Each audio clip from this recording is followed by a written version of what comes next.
Les aventures de James Rico. Drame à Victory City.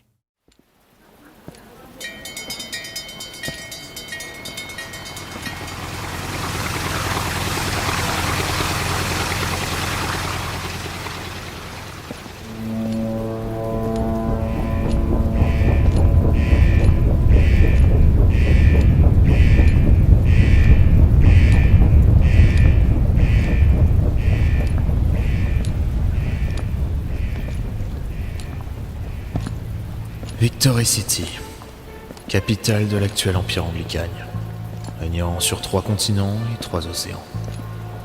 Sa croix rouge fendue était visible sur tous les drapeaux de la ville, et les badauds les plus patriotes. En observant les murs de la ville qui fument éternellement, on peut apercevoir des affiches. La Croix-Rouge fendue apportant les bienfaits de la vapeur et de l'Irisium aux populations de sauvages, telles que les Estanols, les Awabés, ou même les Iridiens. Mais plus loin, cette même Croix-Rouge disloque un triskel noir. Ce dernier était affublé de 3 cornes et d'une paire de chauves-souris. Le message est clair.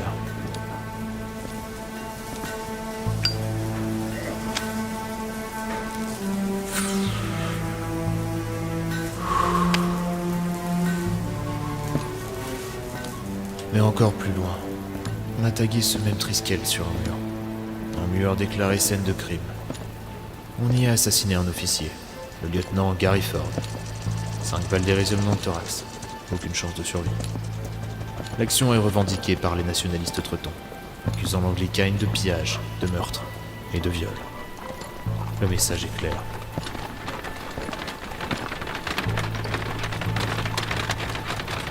Le corps du lieutenant a été enlevé, mais le sang macule encore le trottoir. Et ce triskel noir affiche son message sanglant à tous les passants. Ces derniers l'évitent comme la peste, mais ils savent. Ils savent que la guerre ne s'arrêtera jamais.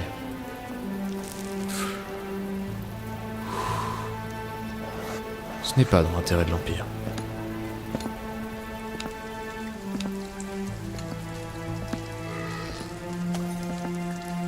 Enfin, qu'importe. Ce ne sont pas mes affaires. Je suis ici pour une toute autre raison. Oh, bonsoir. Que puis-je pour vous? La librairie ne va pas tarder à fermer, mais nous avons du temps. Monsieur Hartshold. Oui? Je demande à voir la reine en C8, je vous prie. Oh, oui. Par ici, monsieur... Comment? Rico. James Rico.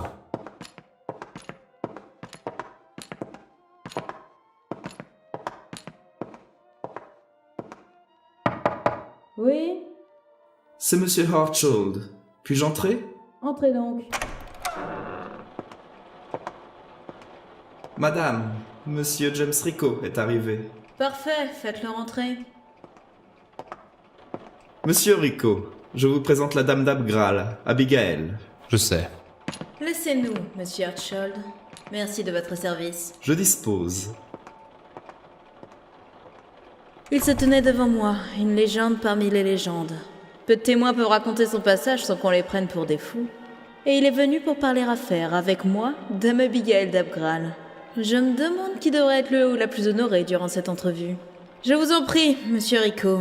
Asseyez-vous. Je lui indique le siège vide en face de mon bureau. Il hoche de la tête. Une tête, ma foi, bien sympathique, mais marquée par de dures années. Je vous remercie. L'homme qui s'installe devant moi avait un âge incertain. Je lui donne 30 ans, mais son regard a dû voir 3 vies entières. Qu'est-ce qui le rend si exceptionnel? Qu'est-ce que ce visage entouré d'un chapeau large et d'élégantes rouflaquettes cachait? Monsieur Rico, êtes-vous déjà venu à Victory City? Non, c'est la première fois. Eh bien, que pensez-vous de cette ville? Êtes-vous impressionné ou désabusé? Ni l'un, ni l'autre. Un léger sourire s'affiche sur son visage après cette curieuse réponse. Vous ne trouvez pas Victory City extraordinaire? Vous savez, l'extraordinaire est mon quotidien. Il en faudrait bien plus pour me surprendre, dame Abigail. Maintenant, parlons affaires. Je vois. Très bien, tenez. C'est bien la pierre que vous recherchez. La pierre d'Orano. Oui, c'est bien elle. Il a cessé de me regarder pour concentrer son attention sur les photos et les dossiers que je lui ai tendus. Même ma personne lui semble ordinaire. Cette pierre possède quelque chose de spécial. Vous n'avez pas idée à quel point. Puis-je savoir? Pour votre bien, il vaut mieux que vous n'en sachiez pas plus. Vous êtes frustrant. Mais bon, puisque je vous fournis les dossiers, puis-je avoir ce qui me revient? Tenez. Tout y est? Oui, cela a été facile. Vous voilà maintenant héritière légitime. Je vous en remercie. En revanche, je souhaite vous prévenir, James Rico. Quoi donc? Celui qui détient la pierre est une ponte des Douarnez, la famille la plus influente dans la sphère du crime. Gwen Douarnez. Comment? Gwen?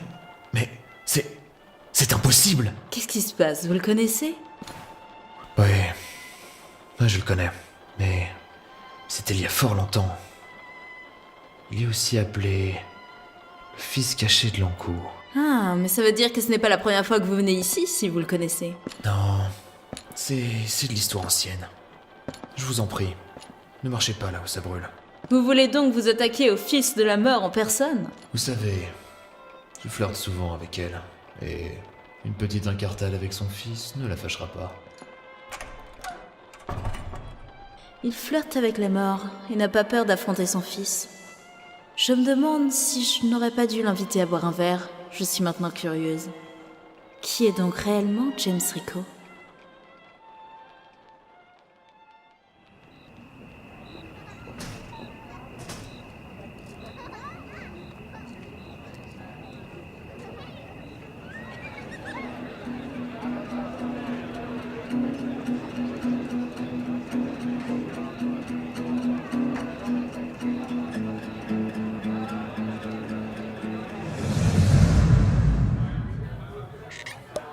Dans la cave d'un pub d'Irlandais, des membres d'un milieu sombre de Victory City patientaient dans une pièce éclairée par la lumière tamisée des petites lanternes surmontant les murs de pierre et le centre des tables rondes.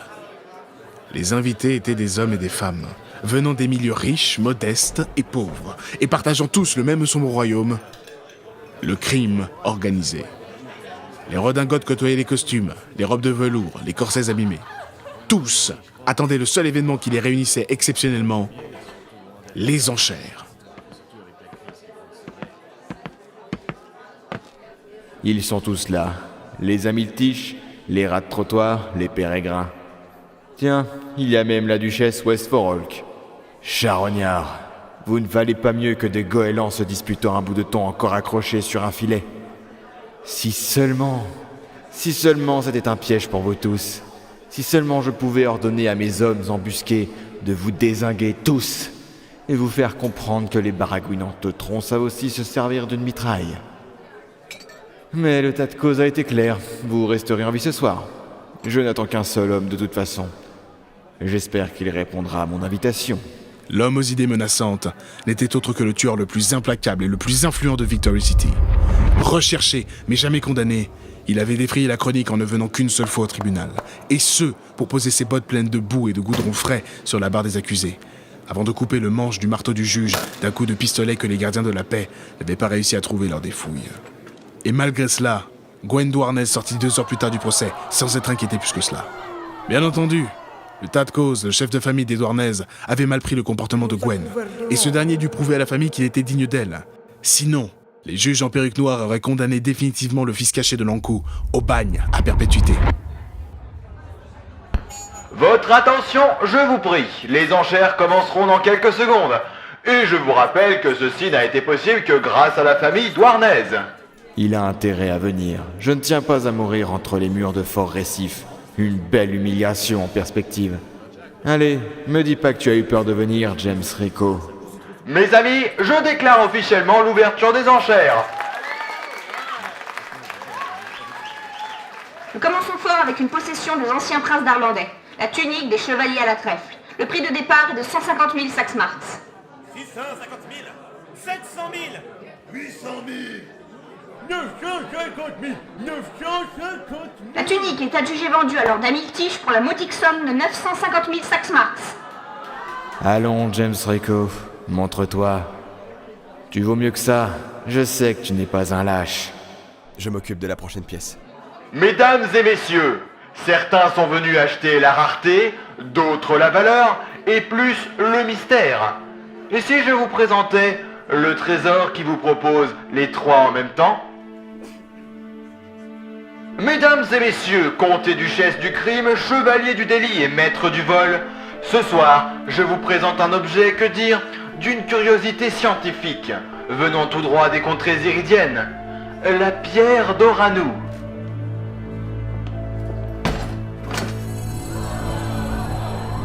Une pierre de la taille d'un poing irradiait la pièce d'une lumière orangée. Pause dramatique, comme le disent les franconiens, la pierre d'Oranu a été récemment en possession du musée d'histoire géologique d'Arxford. Et les scientifiques les plus émérites se sont cassés les méninges et les dents sur cette, je cite, anomalie de la physique salmique. Nous savons que c'est à ce jour la seule pierre de notre monde à exister. Elle est rare, et tout ce qui est rare est cher. Le prix de départ est fixé à 1 million de Saxmarks, qui dit mieux? 1,5 million, 1,6 million, 2 millions, 1 million. Au moins, même si James Rico refuse de venir, je pourrais retirer une belle somme pour le vieux tas de cause. Quoi? Tu fous quoi là? Il arrive. Il a déjà tué les Gonek et Danilou, et puis...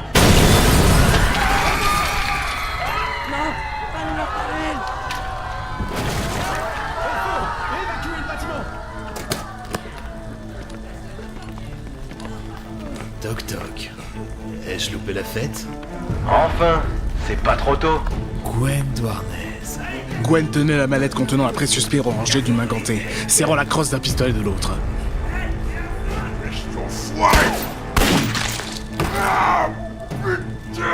Bon, à ton tour. C'est très impoli, ça, Gwen. Je dois changer d'air, et vite. James Rico, fin tireur, difficile à battre en duel. Mais j'ai tout prévu. Je dois atteindre le toit. Il ne pourra pas résister à ce que je lui ai préparé.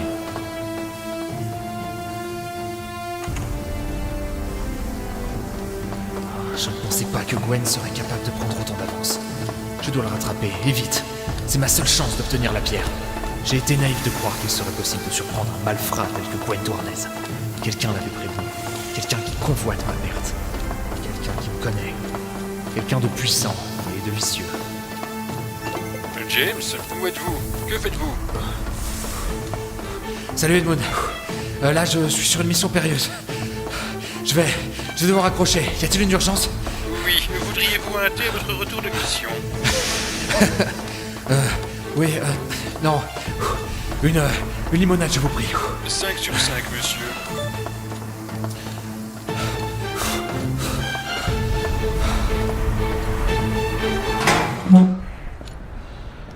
Où es-tu, salopard? Tu vas pas me quitter comme ça. C'est pour moi que tu organisais cette enchère.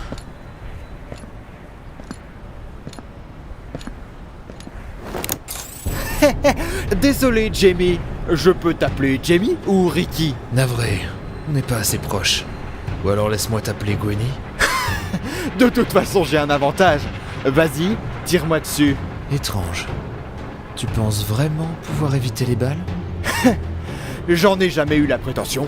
Mais que tu tires en premier ou non, ça ne changera rien. Ma mère te prendra et moi, je resterai. Tu te prends vraiment pour le fils de la mort? Je crois que tu as trop confiance en ta légende. Ma légende est réelle. Tu veux tester? Que... En plein dans le cœur. Bravo, Jamie, bien tiré. Je parie que c'est pile dans le ventricule gauche. Un peu gênant, mais je saurais bien retirer la balle. T'es vraiment le fils de l'encou. Oui, et toi, t'es juste mort. James fléchit les genoux, réarma son revolver, évitant le tir d'énergie. Et... Ah, enfoiré de merde. Mon œil. Donne-moi cette mallette. Jamais.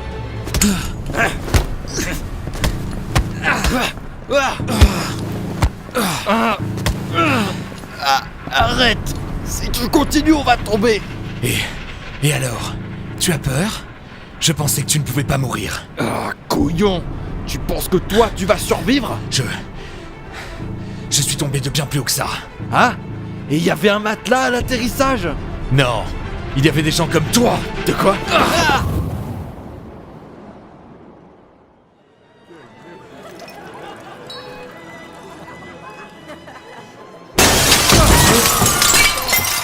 James Rico devait sa survie à une pièce montante de petits canapés de viande et de petits plats. Gwen, lui, devait sa douleur au bris de verre planté un peu partout sur son corps. Mais quel enfoiré! Donne-moi cette mallette.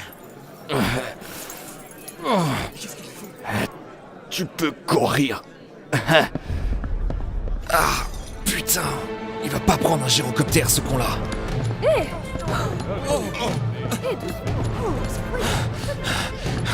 Plus vite. Merde.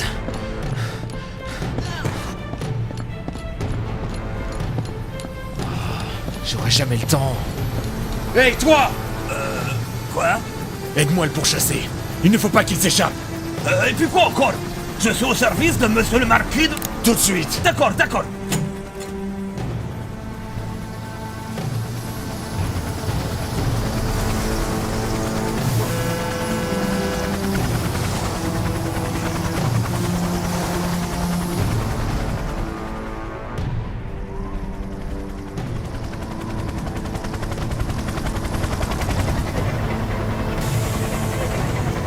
Pilote! Ouais! C'est quoi votre nom? Moi c'est Robert, et vous?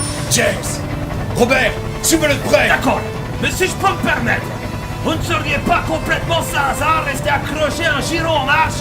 Et puis ensuite, qu'est-ce qu'on est en train de poursuivre dans une pipe? Il s'agit de Gwen Douarnez, le criminel le plus dangereux de tout Victory City. Et pour répondre à votre première question, je sais ce que je fais. Approchez-moi juste assez près de lui pour que je puisse sauter. Gwen Douarnez? D'accord. Par contre, je vais devoir faire une manœuvre. On le rattrapera jamais assez. Je vous fais confiance.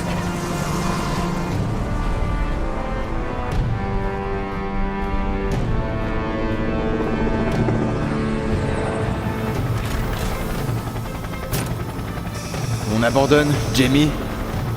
Ou alors on ne sait pas piloter? On en reparlera quand tu seras... Gwen leva les yeux et vit avec stupéfaction James Rico sur le pare-brise du gyrocoptère, tenant son revolver et braquant son canon vers l'arrière de l'appareil.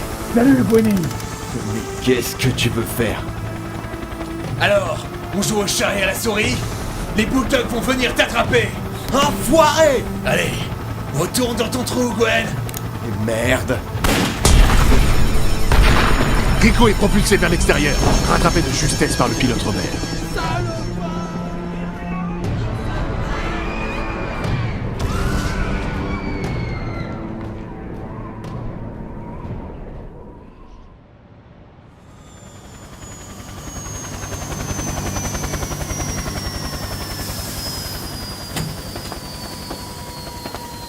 Monsieur, il est mort? Voyons voir si Gwen est encore une fois à la hauteur de sa légende.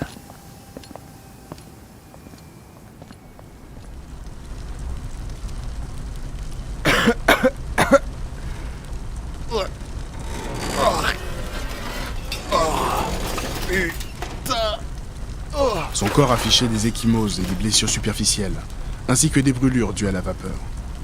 Ses habits étaient déchirés et maculés de sang. Quelle mauvaise soirée, hein? Tu perds rien pour attendre, Jamie. Garde ton souffle. Tu risques de t'évanouir. Tiens, je vais t'aider. Donne-moi ça. Enfoiré. T'as mal choisi ton ennemi. Et alors, tu vas faire quoi? Pleurer ta mère? Tu vas regretter ces paroles. Mais où allez-vous? Là où l'on ne peut me suivre. Mais vous venez de capturer Gwen Douarnez. Vous ne pouvez pas partir comme ça. Il y aura un héros. Et ce ne sera pas moi. Mais... Restez et laissez la presse faire le reste. Vous serez le héros de Victory City. Ah bon? L'inconnu qui l'avait forcé à prendre son gyrocoptère s'en est déjà allé. Journalistes et policiers découvrirent le fils caché de Lonkou à terre. Leur stupeur se changea rapidement en soulagement. Le policier coffra le bandit le plus mortel de tout Victory City. Et les journalistes posèrent des questions au pilote Robert, jusqu'à ce qu'un photographe lui demande de ne plus bouger, car... C'est pour la une.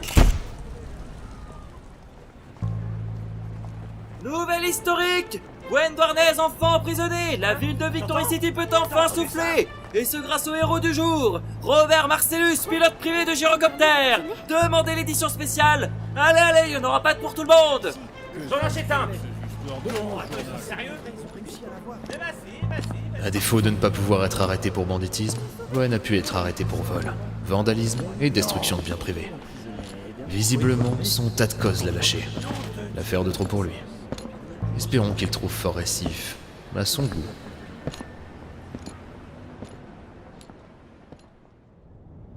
James Rico attendait dans sa chambre d'hôtel. Il avait tout rangé. Sa valise attendait encore sur le lit. Une liasse de billets de Saxe Marx et un mot accompagnait la clé de la chambre. Tout était prêt.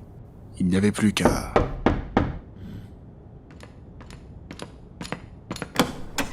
C'est pourquoi? Vous avez reçu une lettre, je vous la transmets. N'oubliez pas de payer la fin de mois, monsieur. Merci. Je vous rassure, j'ai de quoi payer. Bonne journée. Une lettre. Voyons voir. Sur la lettre, une phrase. Félicitations. Vous avez pris un pion, mais vous êtes encore loin d'avoir le roi.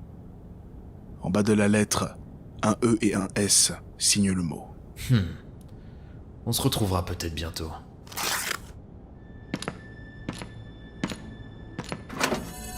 À présent, il est temps de retourner au bercail.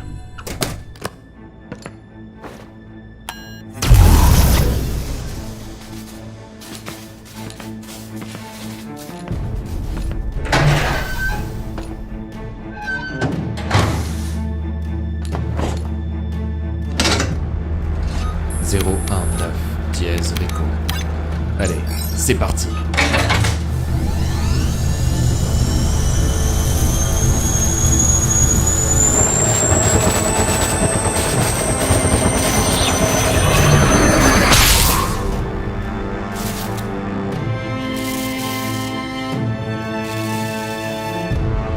D'après un personnage et un univers créé par Ambroise. Scénario, Bort et Ambroise. Relecture et correction, Dao Kay et Ambroise. Réalisation, Badou. Sound design, Ben Elor et Badou. Musique, Evil Goat. Musique additionnelle, Jean-Sébastien Bach. Concerto pour 2 violons en ré mineur et valse composé par Oraman 25. Illustration, Ambroise. Léo Phénol dans le rôle de James Rico. Nakid dans le rôle du narrateur. Geek Forever Prod dans le rôle de Gwen Douarnez. Tammy dans le rôle de Dame Abigail. Jiff dans le rôle d'Edmund. Ben Hinn dans le rôle de Monsieur Hartshaw. Vincent Rodrigue dans le rôle du pilote Robert. Thanos Yano dans le rôle du commissaire-priseur. Grick dans le rôle de l'hôtelier. Grill dans le rôle du vendeur de journaux. Mewtwo dans le rôle de l'homme de main de Gwen. Tonton dans le rôle du tas de cause. Cal dans le rôle d'un bandit. Figuration, Monsieur Paul, Alberto Rigolo, Tonton, Tommy, Timoniac, Skull, Real Link, Nav, Mewtwo, Monsieur Cookie, Morphée, Marc, Floclim, Trader, Tina M13 et Cal. À bientôt pour de nouvelles aventures.